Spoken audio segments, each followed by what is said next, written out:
Para mim é muito importante registrar alguns momentos da vida, porque às vezes eles passam rápido demais. E quando possível, voltar e revisitar. Por isso eu decidi andar com uma câmera de bolso, para viver momentos e guardá-los para sempre comigo. Mas existe um problema. A maioria das câmeras boas não são práticas, ou são caras, ou são complicadas, ou simplesmente não cabem na rotina. Mas de fato, esse não é um problema da Sony ZV-1F. Imagina só você ter que carregar uma câmera grande, mais lente para cima e para baixo, para gravar coisas simples do dia a dia. Isso não me parece muito prático. E sim, eu sei que eu posso usar o celular para tudo isso, mas a minha motivação aqui ela é maior e o celular não faz parte disso. A Sony ZV-1F é uma câmera que quase ninguém fala, mas ela entrega muito mais do que parece. A linha ZV da Sony foi criada e focada para o público de criadores de conteúdo. Provavelmente você conhece a Sony ZV-E10, a mais famosa delas, mas essa mesma linha também tem outros produtos, e a ZV-1F é um deles. A ZV-1F é uma câmera compacta, leve e feita para quem cria. De fato, ela é para criadores de conteúdo. O seu sensor é de 1 polegada e 20 megapixels, um sensor maior que o sensor de um celular. Isso significa mais nitidez e mais profundidade na imagem. E é aquele desfoque que todo mundo gosta, já que a sua lente tem uma abertura de 2.0 até 7.6. E a sua lente fixa, não intercambiável, ela não dá para trocar, ela é de 20mm, então tem uma abertura ideal para vlogs. Mas é aquele 20mm de sensor cropado, que vai corresponder mais ou menos a uma de 30mm, já que é um meio que adiciona quando o sensor é cropado assim. E ainda falando da lente, ela aceita filtros do tamanho 40.5. Filtros ND, filtros de efeito, filtro que você achar melhor colocar. E se você ainda não usa filtro ND nas suas câmeras, eu super recomendo. Ela tem um desempenho legal à noite, se o ambiente for bem iluminado. Em baixa luz total, ela terá bastante dificuldade. O seu ISO vai de 125 até 12.800, mas eu não recomendo o uso do ISO muito alto por conta do tamanho do sensor. Facilmente a sua imagem irá ficar granulada. E um outro ponto negativo dessa câmera aqui é que ela não faz fotos em RAW, ela faz apenas em JPEG. E o motivo disso, eu não sei. A Sony simplesmente não quis, não quero.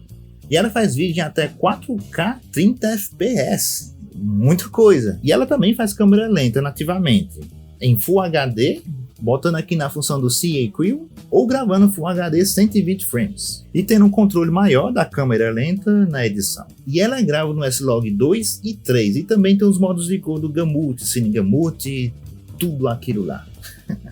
Com esses perfis de cor, modo de cor, é possível gravar coisas bem cinematográficas com essa câmera aqui. E para ajudar nos seus vídeos, ela também conta com estabilização de imagem, aquela bem básica da Sony, que dá uma cropada gigantesca na imagem, mas que pode ajudar nos seus vídeos.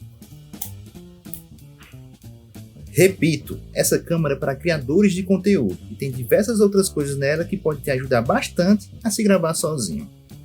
Dá só uma olhada.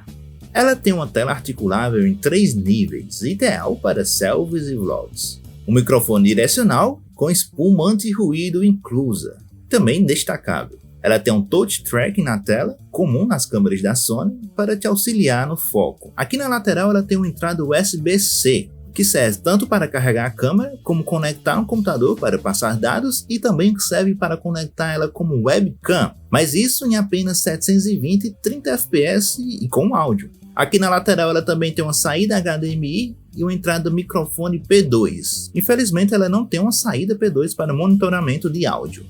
Mas nem tudo é perfeito e alguns pontos precisam sim ser levados em consideração. A estabilização de imagem quantitativa ela cropa a imagem mais ainda, mais do que ela já é cropada pelo próprio sensor dela. Então a imagem captada por 20mm no sensor cropado chega a 30mm, mais o crop da estabilização, então fica bem fechado. E isso pode atrapalhar a sua imagem. O autofoco dela também pode ser um problema. Não chega a ser ruim, mas é mais lento comparado a outras câmeras que a Sony também tem no mercado aí. E outra questão que para mim é o pior ponto negativo dela é o péssimo desempenho em baixa luz. Gravações à noite ela vai bem se tiver bem iluminado o ambiente. Se tiver pouco iluminado, ela já vai ter dificuldade. Se a iluminação for nenhuma, esquece. Você não vai ter uma imagem legal. Mas isso por conta do seu sensor que é menor. Então, será que ela ainda vale a pena? E antes do veredito final, deixa eu te pedir uma coisa. Se você tem gostado dos vídeos aqui do canal, considera curtir esse vídeo e se inscrever aqui no canal. Não vai te custar nada e vai estar me ajudando muito. Deu certo inscrever? Muito obrigado. E o link da ZV1F tá aqui na descrição caso você queira conhecê-la. Vamos lá para continuar o vídeo agora. Então, eu acho que a ZV1F vale super a pena, mas também depende. Imagem bonita, cinematográfica, lente aberta de 20mm, que é muito bom para vlog, um áudio bom e possibilidade de ligar um microfone junto à câmera. Você pode usar como webcam ela também, e super rápido e super versátil a câmera como um todo. Eu acredito que para uso diário e semi-profissional, para criar conteúdos aqui para o YouTube e também para o Instagram, ela entrega mais do que o suficiente. E o principal, ela entrega exatamente o que promete: documentar e registrar a vida. Mesmo que seja apenas para guardar para sempre essas lembranças, e um dia poder voltar e revisitar. E é com essa câmera aqui que eu estou registrando e guardando da minha vida. Me diz aqui nos comentários se você já conhecia essa câmera e também qual câmera você tem usado para registrar os momentos da sua vida. Isso é muito importante. Crie memórias e, se possível, guarde elas para sempre, para quando você quiser revisitá-las. Vou deixar o link da ZV1F aqui na descrição caso você queira conhecer, tá certo? Valeu, falou!